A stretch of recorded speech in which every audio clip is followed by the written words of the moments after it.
안녕하세요. 사문북수 승강기 기능사 용쌤입니다. 네, 이제 챕터 2를 볼 건데 챕터 1도 되게 짧게 넘어갔죠. 그래서 챕터 2도 짧게 넘어갑니다. 그래서 여러분들이 읽어보시면 대부분 이렇게 파악을 하시는 게 낫거든요. 왜냐면 규정에 가깝다 보니 그런 거예요. 자, 일단은 용어들을 좀 이해를 해야 되니까 그것만 제가 좀 설명을 해드릴게요. 자, 안전사고의 발생 원인 및 재원인에 분류해서 우리가 별표가 3개나 있으니까 얘는 이름을 좀 분류를 좀 외우셔야 돼. 첫 번째는 직접적인 원인하고 간접적인 원인 두 개로 나눌 수 있죠. 그래서 직접적인 원인은 사고가 났는데 직접적으로 연관이 있는 거. 첫 번째가 뭐냐 그러면 인적인 원인과 그러니까 물적인 원인이 있어요. 그러니까 불안전한 행동. 내가 저걸 만지지 말아야 되는데 만진 거예요. 그러면 이게 원인이 되겠죠. 그래서 행동 자체, 사람이 그런 행동을 해가지고 문제가 생기는 경우, 대표적인 게 잘못된 방법으로 장치를 운전한다. 그쵸?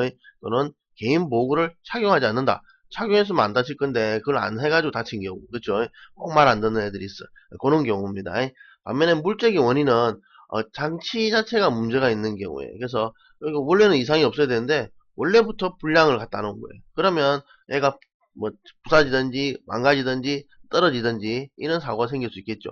그래서 물적인 원인은 원래부터 좀 불안정한 상태에 있었던 거예요. 그렇죠? 그래서 이게 직접적인 원인이고, 그 다음에 두 번째는 간접적인 원인은 이제 일단은 먼저 여러분들이 내용부터 다 파악하려고 하지 말고 이름을 먼저 외우세요. 이름을. 그래서 원인은 뭐예요? 그러면 직접 내가 다치게 되는 원인이 있고, 간접 그 다치게 되는 원인을 제공한 또 다른 원인이 있겠죠. 그걸 간접 원인이라고 보시면 돼. 그래서 두 개로 나눌 수 있고, 직접 원인에는 사람이 잘못한 경우와 물건에 문제가 있는 경우 해서 두 가지 불안정한 행동, 사람이 잘못한 거와 불안정한 상태, 물건의 상태가 안 좋은 상태, 그렇게 이해를 해주시면 되겠죠. 이름은 먼저 기억합니다. 내용은 둘째 치고, 그 다음에 간접 원인은 사고 발생 단계가 간접 원인이 먼저 시작돼. 그 다음에 그게 직접 원인으로 연결되고, 그 다음에 사고가 나는 거예요. 그래서 재해가 발생한다고 생각하시면 됩니다. 그래서 오른쪽에 보시면 재해 발생 순서랑 재해 발생 순서 5단계라는 게 있는데 같은 겁니다. 잘 보시면 여기에 사회적 환경과 유전적 요소가 인적 결함으로 이어지죠. 요게 간접 요소라고 보면 돼요. 간접 요소. 그죠? 그 다음에 불안정한 행동과 상태는 얘가 직접 원인이죠. 그러니까 우리가 요게 간접이고 여기까지가 요게 직접이고 사고제니까 똑같죠. 간접, 직접 이렇게 넘어오는 순서니까 같습니다. 그 다음에 이상 상태가 역시 간접이고 그 다음에 불안정한 행동 및 상태가 얘가 직접이죠. 그래서 항상 불안정한 행동 및 직접 다음이 뭐가 나온다? 사고가 나온다. 그 다음 그렇게 기억하시면 아마 헷갈리지는 않을 거예요. 그렇죠? 그 다음에 간접 원인에는 신체적인 원인, 뭐 피로하다든지 질병 같은 게 있어갖고 발생할 수 있겠죠. 그 다음에 교육적 원인은 이제 교육을 잘못 받았어. 잘 몰라. 그런 경우 발생할 수 있겠고, 정신적 원인은 이제 정신적인 결함이 있거나 착각을 하는 경우 또는 뭐 태도가 안 좋은 경우, 그렇죠? 뭐 그런 경우 있고, 그 다음에 관리적 원인은 원래부터 관리자가 잘못한 경우죠. 그러니까 우리 회사가 잘못한 경우, 조직은 사장님이 이렇게 했는데 그런 거 하면 시키면 안 되는데 시킨 경우 뭐 이렇게 되겠죠. 그 다음에 기술적 원인은 기술 자체에 결함이 있는 경우, 그렇죠? 그렇게라고 이해해 주시고 일단은 이름을 먼저 외웁니다. 첫 번째. 자, 그러면 문제를 한번 보죠. 자, 제2간접 원인 중 관리적 원인에 속하지 않는 것은, 관리는 뭐예요? 내가 사장님을 생각하면 돼. 사장님. 사장님이 와서 뭐합니까? 인원 배치. 니는 저거 해라. 너는 저거 해라. 너는 저거 해라. 지시할 수 있겠죠. 그 다음에 3번에 작업 지시. 너는 뭐뭐 해라. 너는 뭐뭐 해라. 이렇게 지시할 수 있겠죠. 그 다음에 4번에 안전관리 조직 결합. 안전관리자를 선임해가지고 안전관리를 시켜야 되는데 돈 아낀다고 그 사람을 고용을 안 한 거예요. 그래서 사고 난 거죠. 그래서 1번, 3번, 4번은 관리적 원인에 속합니다. 2번은 생산 방법 부족당 같은 경우는 관리적하고 관계없겠죠. 그 다음에 이제 넘어가 보시면 이제 잘 모르는 용어 같은 게 하나 등장하는데 기인물이라는 것과 가해물이라는 게 존재합니다. 기인물은 재해의 원인이 되는 물적인 원인이에요. 그러니까 만약에 내가 떨어지는 벽돌에 맞았다. 벽돌에 맞은 거니까 벽돌이 원인이 될 수 있겠죠. 이게 기인물인데 가해물은 재해를 직접 일으킨 물적인 원인인데 얘는 벽돌이 지 혼자 떨어진 게 아니고 위에서 벽돌을 지고 있던 사람이 미끄러지면서 그렇죠. 그 벽돌이 떨어진 거라 보면 가해물은 그 위에 있는 사람이 나한테 그 위에 있는 사람이 밟았던 그 뭡니까 받침대가 부러졌다든지 이래가지고 떨어진 거니까 그게 가해물이 될 수도 있겠죠. 그래서 같이 될 수도 있고 어차피 벽돌이 그냥 혼자 떨어진 거라면 벽돌이 긴 물이자 가해물인데 그 벽돌이 다른 거에 의해서 또 떨어진 거라면 가해물이 다른 게 될 수 있죠. 그래서 같을 때도 있고 다를 때도 있습니다. 그래서 이름 정도만 기억하시고 문제 나오지는 않아요. 잘. 대신에 이제 재해 누발자라는 게 있는데 요거는 재해를 갖다가 발생한 사람들의 분류를 해 놓은 거예요. 그래서 미숙성 누발자는 좀 미숙한 사람, 그러니까 말 그대로 초보자, 그죠? 그러니까 잘 못하는 사람, 그런 사람들이 원래 사고를 잘 일으켜.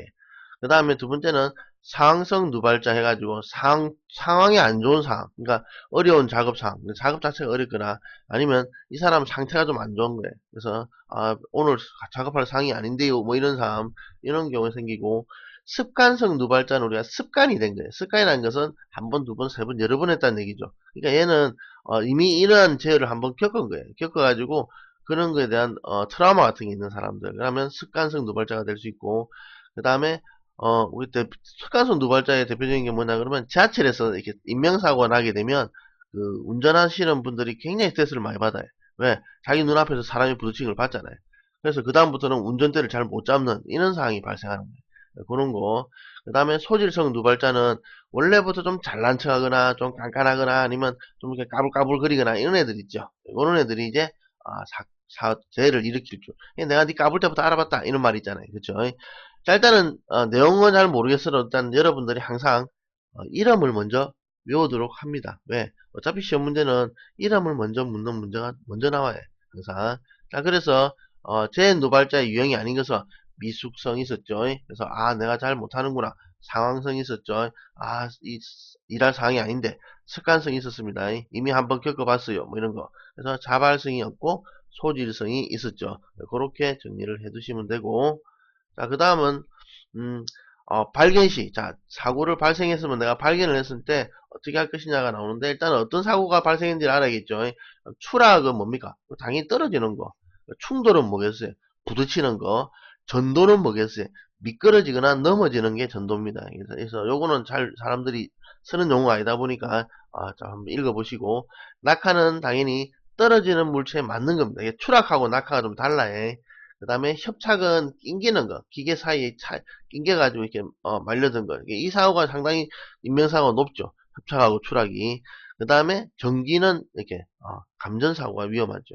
그래서 그렇게 쭉 보시고, 그러면 이제 당연히 문제가 승강기 보수 작업 시 승강기 카와 건물의 벽 사이에 작업자가 끼이는 사고가 발생했습니다. 이러면 아유 끔찍하죠.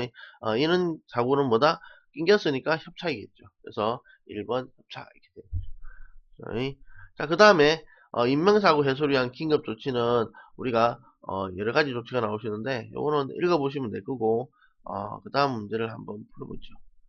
자, 다음 재해 발생 시 긴급조치 우선순위로 발행이라는 것은 일단은 제일 먼저 기계를 멈춰야겠죠. 이거는 뭐 공부하고 나발이고 없이 딱 보면 알겠지만 다 똑같아.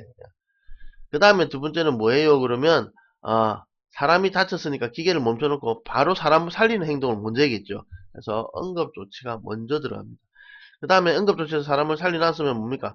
알려야겠죠. 119를 부르고 사장님도 부르고 다 불러야겠죠. 관계자들한테 통보를 하겠죠. 그 다음에 통보해가지고 이 사람들이 올 때까지 뭐 해야 돼? 그 다음 2차제 또 다른 이미 사고가 난 것 때문에 또 다른 사고 날 수도 있어요. 그쵸? 그거를 방지하기 위해서 옆에 있는 뭐 위험한 물질들을 치운다든지 뭐 이런 걸 하겠죠. 그 다음에 마지막으로 현장은 보존해 놔야 되겠죠. 사고 현장은 그런 식으로 조치한다고 생각하시면 되겠 겁니다. 자, 그 다음에 이제 재해 원인의 분석 방법이 나오는데 두 가지가 있어요. 이거는 시험 문제 한 번씩 나오는데 두 개를 구별하는 방법이 종종 나와요.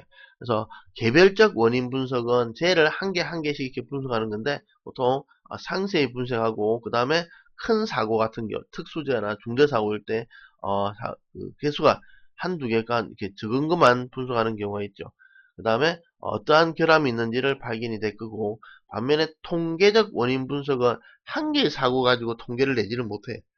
그렇죠? 그러니까 만약에 올해 발생한 작업장에 사다리 추락 사고를 갖다가 쭉 나열했을 때 여름에 많이 발생했다, 뭐 겨울에 많이 발생했다, 그 다음에 사다리 길이가 2m에서 많이 발생했다, 5m에서 많이 발생했다, 뭐 이렇게 분류를 할 수 있겠죠. 이런 걸 분류해가지고, 그러면 여름에 사다리가, 뭐, 얼마짜리였을 때 많이 발생한다, 이렇게 정해지면, 거기에 대해서 주의사항을 하든지, 예방활동을 시키든지, 방지 대책을 세우든지 하겠죠. 그런 걸 하기 위해서 이제 하는데, 주로 이제, 우리가 그래프 같은 걸 그려보면 금방 알 수 있잖아요. 그쵸? 그래서 파레트도라든지, 클로즈라든지, 관리도 이런 걸 그려가지고, 변화를 이렇게 쭉 나열해 놓고 보면, 언제 많이 생겼구나, 이런 거를 알 수 있고, 어느 사업장에서 많이 생긴다, 뭐, 어떤 경우에 많이 생긴다, 이런 것을 분석하는, 그게 통계적 원인 분석이라고 생각하시면 돼요. 그 다음에 이제, 재해조사 방법에 대해서, 내용을 보시면, 재, 자, 재해 발생 시 조치 순서는 우리, 재해 발생하게 되면, 긴급 조치를 할 것이고, 원인 분석, 원인 조사, 원인 분석 쭉 나가겠죠. 여기서 옆에 하나 따로 있는데, 통계적 재해 분류에 보면 이제 사망 사고가 있어요. 이 제일 큰 사고죠. 그 다음에 중상해 큰 사고 크게 다쳤을 때, 경상해 좀 적은 다쳤을 때, 아니면 무상해 별로 다치지 않거나 경미한 경우, 아주 이렇게도 시험 문제가 하나 있어요. 그래서 참고로 해주시기 바랍니다. 자, 그 다음에 넘어가서 우리가 산업재해 예방의 4원칙에서 하일리의 재해 예방 4원칙입니다. 이게 뭐냐 그러면 우리가 오른쪽에 보시면 1대 29대 300 이런 게 있죠. 한 번의 대형 사고가 발생할 때 29번의 작은 사고가 생기며 300번의 사소한 징후가 발생하는 거죠. 그래서 우리가 300번의 사소한 징후일 때 이런 사고가 날 가능성이 있구나라고 판단해가지고 대책을 세운다면 그렇죠. 대형 사고를 막을 수 있겠죠. 아니면 29번의 작은 사고가 났을 때라도 늦었지만 대책을 세우면 더 큰 사고를 막을 수 있겠죠. 그런 얘기예요. 그래서 우리가 자해를 예방하기 위해서는 작은 것부터 여러분들이 이렇게 찾아서 작은 사고가 계속 생긴다면 그게 큰 사고로 이어지기 때문에 그런 것을 볼 수 있는 눈이 필요한 거죠. 자, 일단은 우리가 예방의 4원칙에서도 나오는 다음에 읽어보시고 시험 문제에 이렇게 물어볼 겁니다. 그래서 나중에 여기 있구나를만 기억하시면 돼. 그 다음에 사고방지 5단계는 놀랍게도 1, 2, 3, 4단계까지는 거의 시험에 나온 적이 없고 마지막 5단계만 주로 나와요. 5단계가 뭐예요? 그러면 대책이에요. 대책. 대책을 세울 때는 뭐다? 그렇죠? 3E라는 걸 시행하는데 바로 교육, 기술, 단속입니다. 그래서 우리가 대책은 뭐냐 그러면 사람들한테 안전교육을 막 시키는 거예요. 그러니까 이거 할 때는 절대 장비를 끄고 만지세요라고 계속 시키는 거예요. 우리가 전기선 만질 때 뭐합니까? 손에 물이 묻은 상태에서 전기 콘센트를 빼거나 그러면 안 된다고 배우잖아요. 그쵸? 근데도 사람들이 그냥 급하면 그냥 손에 물이 있는데도 전기를 만져요. 그러다가 감전돼 다치는 거예요. 그런 교육을 시키고 그 다음에 기술적인 거 그쵸? 요거를 만지는데 모르고 만지는 거하고 내가 이걸 어떻게 만지는 줄 아는 거 하는 거 그래서 안에 구조가 어떻게 되어 있고 이런 것을 알게 되면 내가 조심할 수 있겠죠. 그 다음에 단속은 말 그대로 이 사람들이 내가 교육을 시키고 이렇게 기술을 가르쳐 줬는데 시키는 대로 하나 안 하나 계속 감시를 해야겠죠. 네, 그런 것들이 단속이 됩니다. 그래서 이런 걸 지킴으로써 뭐가 된다? 대책을 세울 수 있겠죠. 자, 그래서 밑에 있는 문제 사고 예방 대책 기본 원리 중에서 5단계 3위를 적용, 5단계 중에서 3위는 맨 마지막 단계 중이에요. 왜? 대책 단계니까. 고려되고, 그 다음에 밑에 재해조사의 목적으로 가장 거리가 먼 것은, 자, 재해조사를 하는 이유는 재해에 알맞은 시정책을 강구할 수 있겠죠. 그 다음에 근로자의 복리후생하고는 관계가 없겠죠. 이거만 읽어봐도 알겠죠. 여러분, 뭐 근로자의 복리후생이 뭡니까? 뭐 휴게실을 좀 이렇게 해가지고 쉴 수 있게 한다든지, 1시간 근무하면 한 10분은 쉬게 한다든지 뭐 이런 거예요. 이런 거. 그쵸? 이건 재조사의 목적하고 관계가 없죠. 그쵸? 근로자 복지를 위한 거죠. 나머지는 이게 잘 보시면 보기 1번의 재, 3번의 재, 4번의 재가 다 들어있잖아요. 그죠? 2번만 재가 없잖아요. 그것만 봐도 답은 쓸 수 있어요. 그쵸? 여러분들도 참고로 보시고 자, 그 다음에 그 다음 챕터 3네. 그래서 요까지 하도록 하겠습니다. 그래서 어렵진 않죠. 그래서 여러분 읽어보시고 내용의 제목들만 이렇게 줄을 그어서 일단은 원칙이 뭐다? 제목을 먼저 외우시는 거예요. 그쵸? 수고하셨습니다.